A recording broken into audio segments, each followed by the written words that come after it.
১১তম গ্রেডে বেতন সহ ৩ দফা দাবিতে দেশের সব সরকারি প্রাথমিক বিদ্যালয়ের সহকারী শিক্ষকরা আজ থেকে টানা পূর্ণ দিবস কর্মবিরতিতে যাচ্ছেন। বিস্তারিত জানাতে বরিশাল ও বগুড়া থেকে সরাসরি যুক্ত হচ্ছেন আমাদের সহকর্মীরা। প্রথমে যাচ্ছি বরিশালে, সেখানে আছেন সহকর্মী সাইফুর রহমান মিরন। মিরন, আজ থেকে তো টানা পূর্ণ দিবস কর্মবিরতিতে যাচ্ছেন সহকারী শিক্ষকরা। শিক্ষক শিক্ষার্থীরা কি এসেছেন কিনা, কি পরিস্থিতি দেখছেন জানাবেন।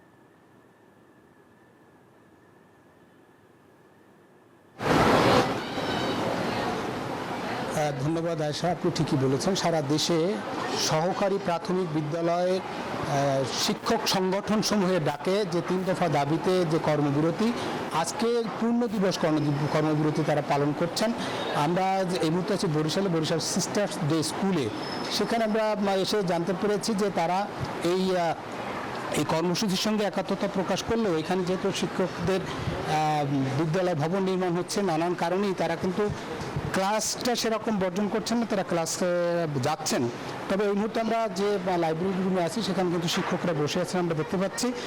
আর যে বিষয়টি আপনাকে জানিয়ে রাখি যে গত ৫ তারিখ থেকে এই আন্দোলনটি শুরু হয়। ৫ তারিখ থেকে ১৫ তারিখ পর্যন্ত ১ ঘন্টার কর্মবিরতি ছিল এবং ১৬ তারিখ থেকে ২০ তারিখ পর্যন্ত ২ ঘন্টার কর্মসূচি, ২১ তারিখ থেকে ২৫ তারিখ পর্যন্ত আধাবেলা কর্মসূচি এবং ২৬ তারিখ অর্থাৎ আজকে থেকে দাবি আদায় না হওয়া পর্যন্ত পূর্ণ দিবস কর্মবিরতি পালন করবে, এমনটা আমরা এই শিক্ষক সমিতির যে নেতারা তারা আমাদেরকে বলেছেন। তাদের দাবিসমূহের মধ্যে যেমন রয়েছে ১৩তম গ্রেড থেকে ১১তম গ্রেডে নির্ধারণ করা, অন্যদিকে ১০ বছর এবং ১৬ বছর পূর্তিতে উচ্চতর গ্রেড প্রাপ্তি জটিলতা নিরসন করা এবং একই সঙ্গে তারা বলেছেন যে প্রধান শিক্ষকের যে নিয়োগ সেটি যেন সহকারী শিক্ষকদের ভেতর থেকেই এই শতভাগ নিয়োগ দেওয়া হয়। এই ৩টা দাবিতেই মূলত তারা আন্দোলন করে আসছিলেন এবং সেই আন্দোলনের অংশ হিসেবে আজকে তারা এই পূর্ণ দিবস যে কর্মবিরতি সেটা পালন করছেন। তবে বরিশাল শহরে এটি বিক্ষিপ্তভাবে পালন হলেও উপজেলাগুলোতে শতভাগ পালন হচ্ছে, এমনটা বলছেন এই সংগঠনের নেতারা।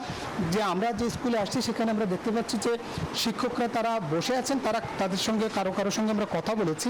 তারা বলেছেন যে আমাদের এখনও ওইভাবে ঢাকা থেকে তাদের যে শিক্ষক সমিতি বা শিক্ষক যে সংগঠন সমূহ সেখান থেকে কঠোরভাবে নির্দেশনা দেননি, সে কারণে তারা মাঝে মাঝে ক্লাস করেন। অন্যদিকে আমরা শিক্ষা কর্মকর্তাদের সঙ্গে কথা বলেছি, তারা যেমনটা বলেছেন যে তারা এই বিষয়টি জানেন না, তারা কিন্তু যদি সেরকম জানেন তাহলে তারাও সে ব্যাপারে ব্যবস্থা নেবেন বা এখন পর্যন্ত তাদের কাছে সেরকম কোনো তথ্য নেই। এই ছিল বরিশাল থেকে আমার কাছে প্রাথমিক শিক্ষক সমিতির সংগঠন সমূহের ডাকা যে ধর্মঘট ৩ দফা দাবিতে, সেই ধর্মঘটের সবশেষ তথ্য। একই তথ্য জানতে আমরা যাব বগুড়াতে, সেখানে আছে আমাদের সহকর্মী বাবু বা বগুড়ার অবস্থাটা কেমন, যদি প্রাথমিক বিদ্যালয়ের শিক্ষকরা কি এই কর্মসূচি পালন করছেন, বিস্তারিত জানাবেন।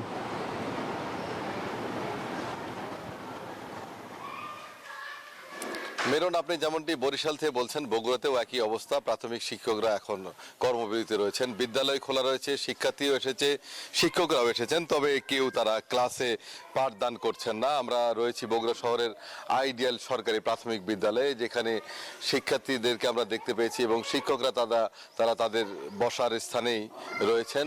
তারা জানিয়েছেন যে কেন্দ্রীয় কর্মসূচির অংশ হিসেবেই তাদের এই কর্মবিরতি চলছে। তাদের যে দাবিগুলো রয়েছে সেই দাবিগুলো খুবই যৌক্তিক, সেই দাবিগুলো নিয়েই তারা ইতিপূর্বে ১ ঘন্টা ২ ঘন্টা এবং অর্ধ দিবস কর্মবিরতির পরেই এখন পূর্ণ দিবস কর্মবিরতিতে গেছে। তারা তাদের যে দাবি আদায় না হওয়া পর্যন্ত এই কর্মসূচি অব্যাহত রাখবে বলে আমাদেরকে জানিয়েছেন। সব মিলিয়ে বগুড়ার যে শিক্ষা প্রতিষ্ঠানগুলো রয়েছে সেই প্রতিষ্ঠানগুলোতে এখন কর্মবিরতি চলছে। সকাল থেকেই শিক্ষার্থীরা এসেছেন এবং তারা ক্লাস করার জন্য এসেছেন। সেক্ষেত্রে যদি কর্মবিরতি থাকে হয়তো বা পাঠদান করবেন না শিক্ষকরা, তবে শিক্ষকরা জানিয়েছেন যে অনেক স্কুলেই হয়তো বা পরীক্ষা চলছে এবং গুরুত্বপূর্ণ যদি ক্লাস থাকে সেক্ষেত্রে শিক্ষার্থীদের তারা সহযোগিতা করবেন, কিন্তু তাদের এই কর্মবিরতি অব্যাহত থাকবে যতক্ষণ পর্যন্ত দাবি আদায় না হবে। বগুড়া জেলা শিক্ষক সমিতি সহ অন্যান্য উপজেলাতেও একই কর্মসূচি পালিত হচ্ছে। এই ছিল বগুড়া থেকে সর্বশেষ। ফিরে যাব স্টুডিওতে। বাবু এবং মিরন, আপনাদের দুজনকে ধন্যবাদ।